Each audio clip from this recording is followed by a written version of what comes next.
Welcome to It's a Serenus Life podcast. This is episode 5, part 3.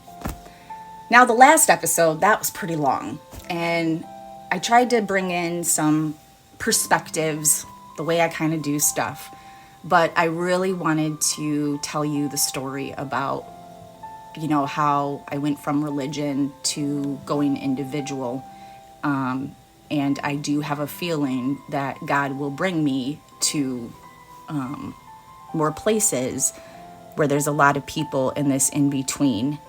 And I don't know, part of me thinks that we need to get rid of all the religions together and just focus on the things that we do have in common about it, because the Bible can be interpreted many different ways. And what one person reads, yes, they might have so much conviction that what they read, this is how it is, and then they can go to the Old Testament and, find out where it's truth here. But now we have to look at where the world is in 2026 and how can we use those same principles in our life now. I'm a little nervous because I feel like we've gone so far away from healthy principles like please, thank you, yes, no, do not take the Lord's name in vain, thou shalt not kill. If I look at it as evil spirits versus positive spirits, there's a lot of evil spirits out there.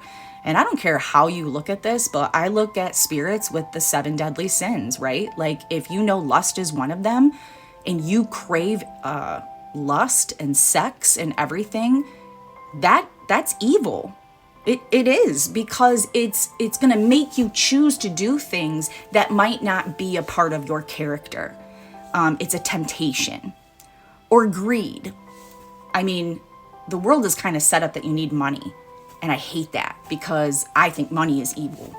But we've set up this world again where we have to pay for things and then pay for this ingredient that goes into this and then this ingredient, and you have third parties, and then you're paying here, and then it depends on what trading we have for what country, and then our gas is expensive, and it's like there's so much that goes into just existing that I honestly think that the deadly sins are just so appealing because people are sick of like trying to be good or make the right decision, and they feel like they just get trampled on all the time.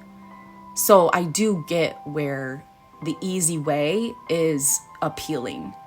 But the problem is now we've had so many people that wanted to take that we really don't really have a whole lot of rules anymore of like decency and humanity. We say to be kind to everyone, but how do you be kind to someone that literally made it their mission to make your life a living hell? It's hard to forgive that. Or when someone that you love got shot, how the hell do you forgive that person that did that?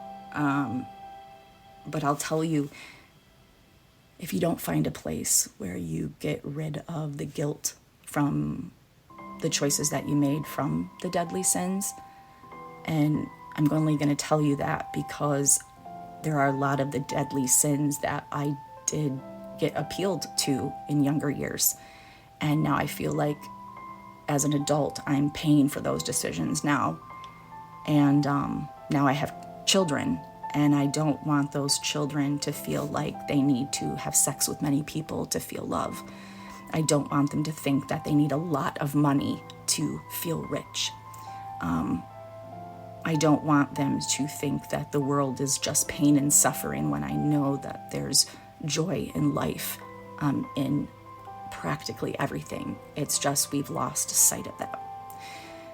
So I feel that God kind of woke me up and said, all right, Sarah, you have been doing so much for everyone else, and you've been living for everyone else, that I'm going to remove a lot of stuff so there's no clutter, and then we're going to go through it. And so when that car accident happened in 23, I feel like that really was the divine intervention, and I was going to start matching the right emotions with the right feelings and working through my trauma and understanding the abuse, and it allowed me to show sympathy for people that we really, really, really are in a fallen world.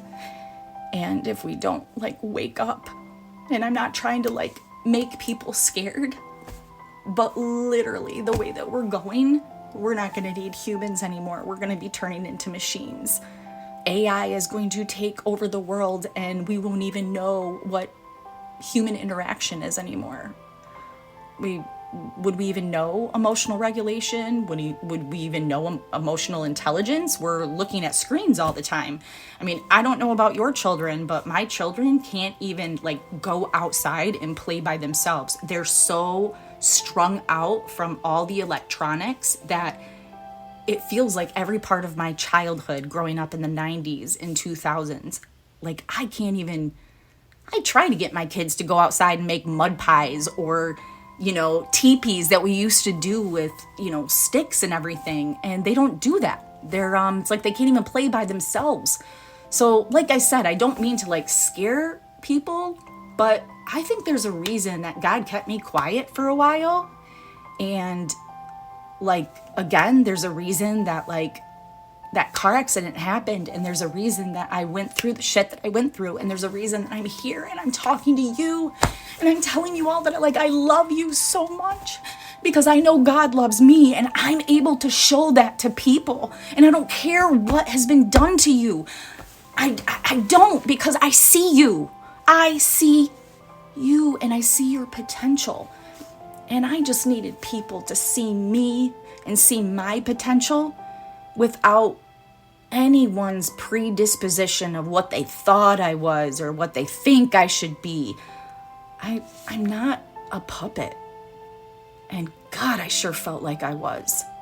Sarah, do this. Sarah, do that. You should do this. You should do that. And then something big happens in your life and you fall. You fall all the way down until almost like you're the lowest you could ever be. And right at that spot, you will have a choice, a big choice. Do you continue living the way you're living with all the choices that you felt were right? Do you continue to go that way? When you're hitting bricks, you're hitting walls, doors keep closing? Or do you go the other way and realize there's more to this world than just a 9-to-5 and doing what people say? I know that I'm here for a reason. And that fire of me knowing is what never let me give up, even though life was getting hard. Because I knew I was here for a reason, and I know you're here for a reason, and I want you all to find out what that is.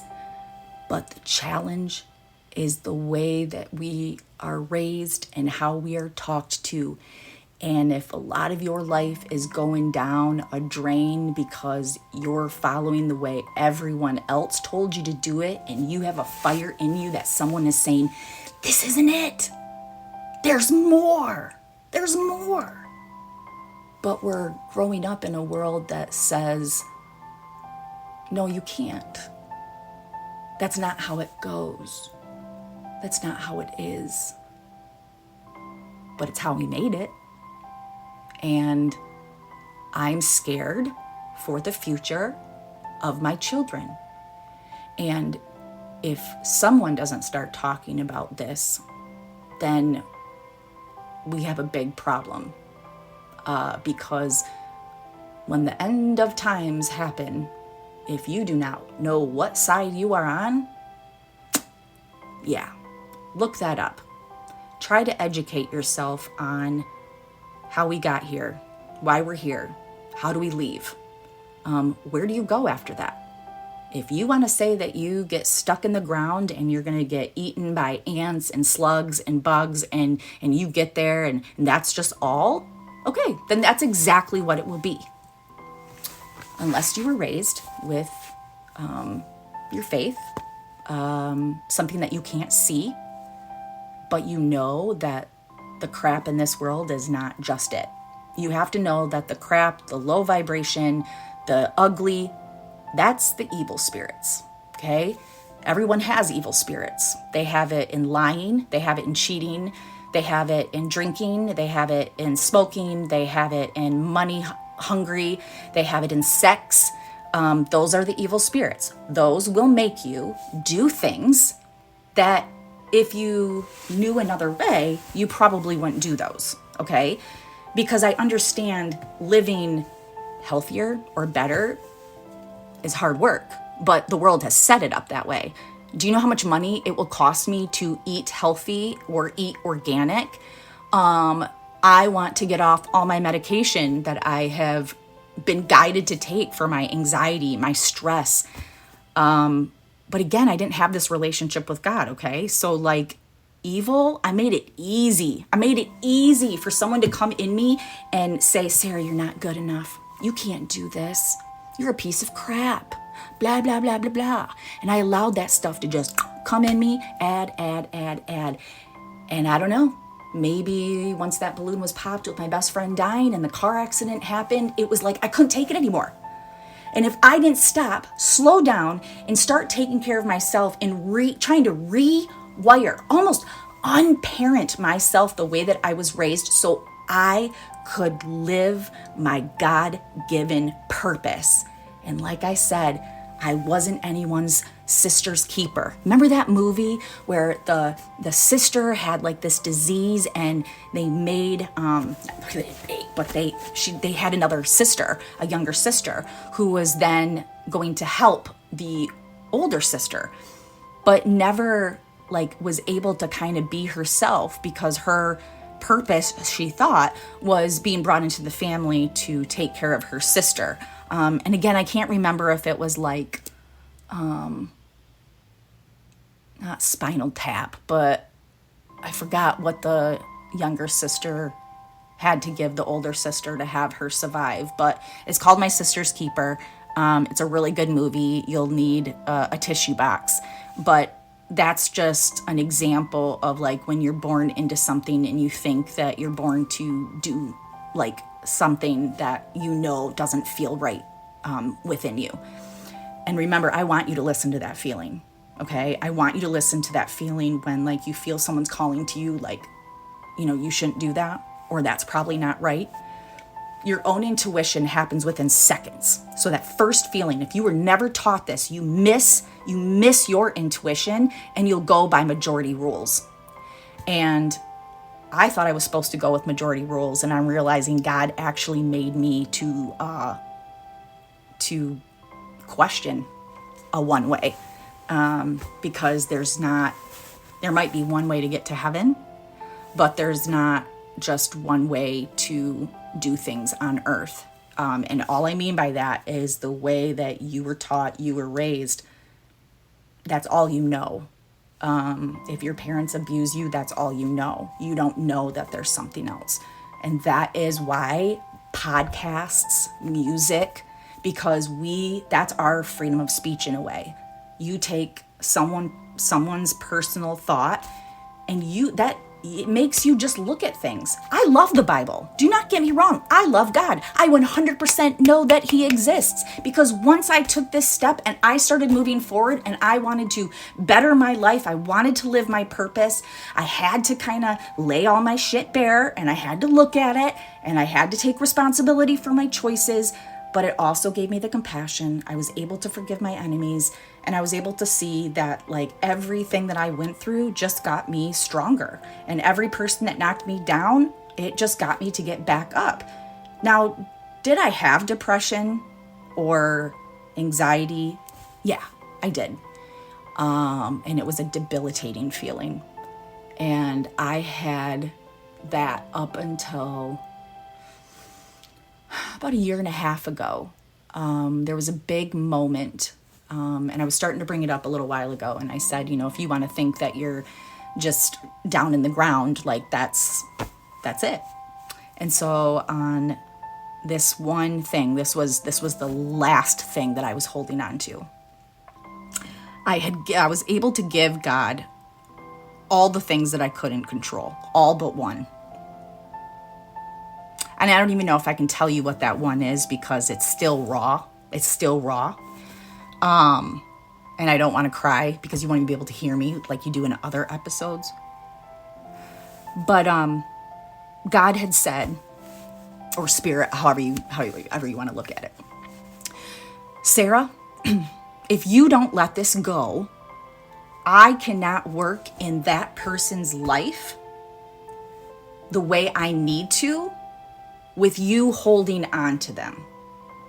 Now, at first I was like, what? These are just another angles, okay? I'm given these things to make you think. If you want to live like me, that's something different. I never want anybody to do something that they don't feel comfortable with, but if you don't do things uncomfortable, how do you know that they're bad? Like sometimes you do have to take a risk. I was always, if you told me to go left, I always went right. If you told me yes, then I would say no. That's just the strong-willed. It probably had something to do with the ADHD, which I look at a superpower, but totally individuality. And sometimes you might not get along with people that great, but ADHD people are pretty cool. If you find out what they're hyper-focused in, they can make your job amazing. So the one thing that I couldn't control, it was me and God, and this was kind of like my version of dying, okay? So I remember I was on my bed, and I was shaking, and my family had came in, and I knew that I was going to go through something. And I told them to leave because what was happening to me was something that I couldn't explain, but it definitely felt like a death and rebirth in a way, but not in the way that you think it. Like I didn't get shot, I didn't get murdered, I didn't do any of that. It was me living on this world with the sin that was already here, not knowing how to deal with any of that because that was not guided. That was not told to me as a child. It was like, and then I told you guys that with the sexual abuse, when I went up to that parent and I said, hey, I don't feel right. I feel like what I'm feeling feels like this is wrong. And then for that person to say, oh, honey, that's just what boys do. And then put you back into the fire. Now I'm a young child who thought that she knew her body. But then someone who was supposed to guide her and educate her and tell her that these are the feelings you should have, that wasn't given to me. So now think about when I said the 5 years old and then the teens and then your brain doesn't fully develop. And I had that sexual abuse thinking that my body and my emotions and the way that I thought they weren't connecting. So to lay there and know that like you are surrounded by the Holy Spirit. And he says, Sarah, you have to give me that. And I said, I don't know, Lord, I don't know how to do that because I've held on to this so tight. It almost became my identity. And he said, Sarah, when you pray for people, it helps. When you know that things aren't right, pray for those people. But don't bring it on you. For those people that make those choices, don't let that define your worth. And I was so scared to give up this one thing. I didn't want to cry, but I'm so sorry. It's just so real. And I gave it up. And I felt like my body go through this like weird transition. I ended up shaking. I shook a lot. And it just like reminded me, and I know this sounds so crazy, but it like reminded me when Jesus was like on the cross and he said, God, why have you forsaken me? And then he takes his last breath and then he dies. And then, I don't know if you know this, but like when Jesus died on the cross, like after a certain amount of time, like everything shook. There was like an earthquake and the tabernacle like disappeared and it was like life again. And then he rose 3 days later, which means he had a new life. And he had already told people that, hey, your life is not just in the ground and the dirt and the crap. Like, there's another place, okay? I'm dying for your sins. I'm dying for your sins.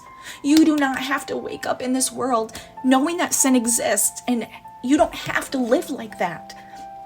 But if nobody was there to tell me that someone is there to help us, because evil does exist, and people don't know how to deal with that, not even parents sometimes. I don't even know if all the pastors out there even know how to do it. But that was what I could correlate that with, is that it was my own way of like dying and rebirthing. And when I woke, I did feel like I was higher than a kite, meaning very, very happy. I felt like a new woman. I was very, very excited. I felt like if I were to play the lottery right now, I would have won.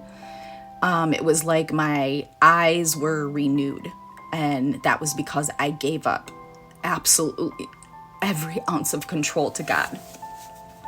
I gave him my motherhood. I gave him my past. I gave him the people that I thought I loved. I gave up everything to him.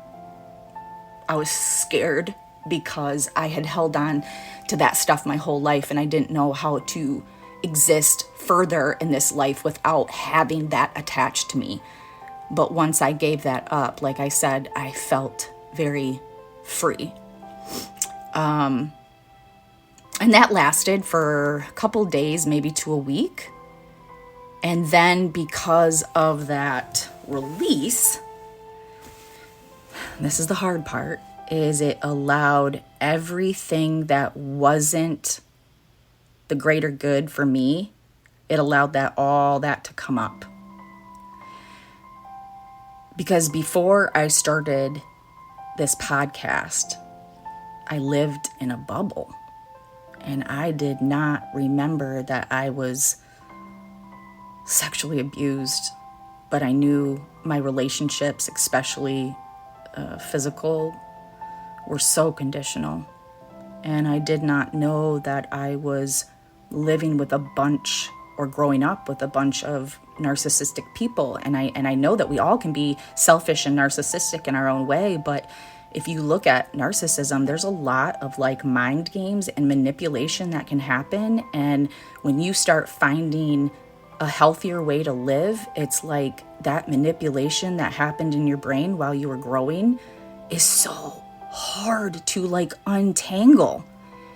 And again, I loved my church. I had respect on the way that I was raised, and I loved the people that, you know, taught me at the podium. So I love church, but I don't know. I just felt things were, I don't know. Maybe we need to talk about dying and rebirthing again, of what it feels like when you give up everything to God and he wants you to live your purpose-driven life, but you have so much held against you on the way that you were told. And so if you were to say, if I feel alone right now, I do. I have God, and I'm learning to love myself every single day. After, you know, that thinking that I was all great and everything, I did have to go down kind of like a dark hole of all my traumas.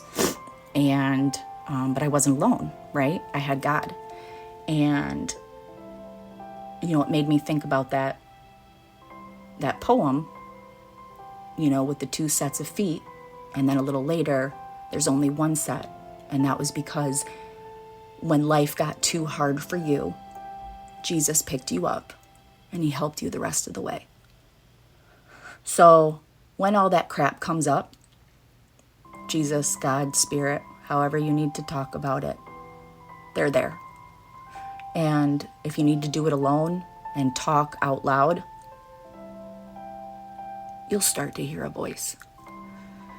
But this is where you need discernment, because you need to know what comes from good and what comes from evil. So I had to go through that sexual abuse.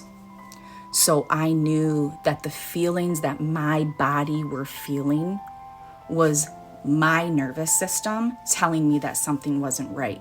No matter what the people I trusted said, I knew something wasn't right. So I did something about it. And I looked into this. And I tried to see, holy crap, what abuses did I grow up with?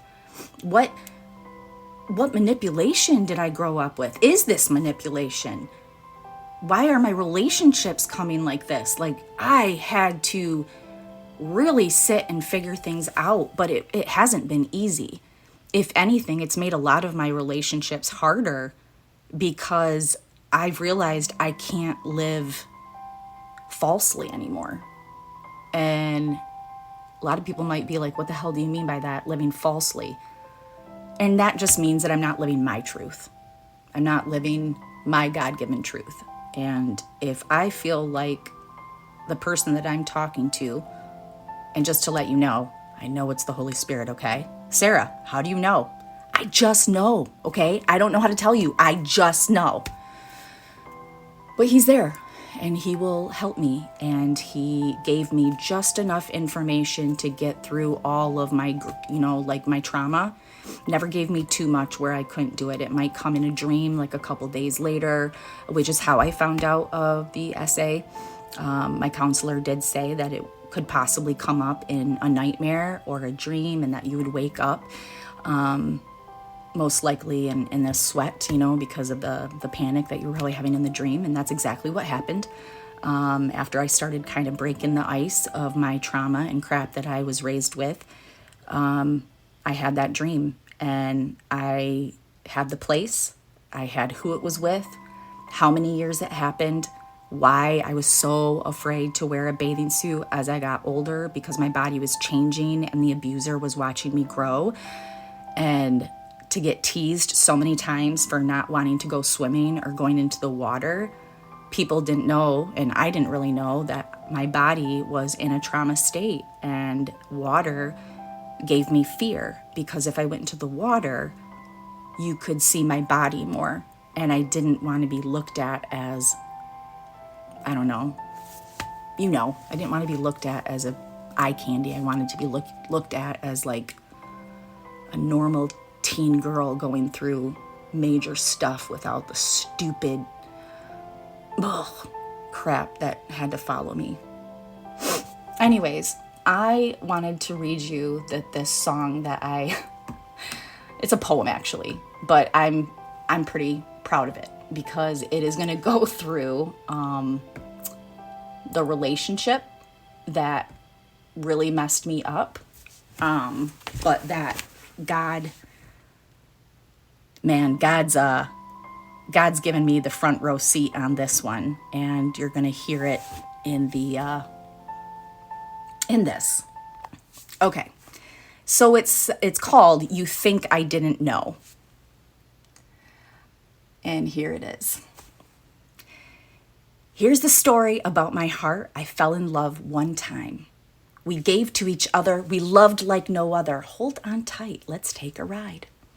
I tried to be stronger with time. Come to find you just used me. You used my gifts, and I was your wish until I learned the reality. All the times you chose to cheat, little did you know. You'd never admit you took on their shit. You'd have a hard time letting go. Every time you thought I didn't see, God opened up my eyes. With my sensitivity and my ADHD, he gave me a good life. I told you I was Maine. You made me the side. You chose the Jezebels. I will choose me with all I can be while you dance with them in hell. Now she may say that she is me. With me, you can't replicate.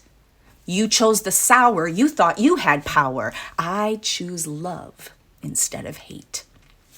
I will show you and learn as I go while the pain can still exist. I know my heart while you did your part. Heaven knows God will never miss. Here's the thing you think I didn't know. It didn't matter what you did. I am the daughter of the Heavenly Father, and he showed me every part of it. Sorry that you thought that this was a game. My heart, it's not a toy. Learn to love yourself. God can help. Now it's time that I deploy. I have God's grace. He shows me the place wherever I need to go. He loves me, and you'll eventually see what you think I didn't know. And I'm going to end it there because I was really proud of that. And I encourage you to get a pen and a paper or a computer and, man, write down your feelings. I'm still working through my anger and sadness. I don't like to be that way. But I know there's a lot of pain still in my heart when it deals with love. And so writing that just kind of said, hey, dude, like, I know all the times you cheated. I knew all the times that you were with those people. There was just nothing I could do about it because it didn't matter. I could walk on water. I could do all the cool things. Not that I can walk on water, but I'm just saying, like, it didn't matter what I did. The way you were raised, whoever told you that I was a bad person and thought that I didn't have morals and values and all of that, like, you made those choices. And because you were not taught about evil spirits and, good spirits, you kept dating Jezebels.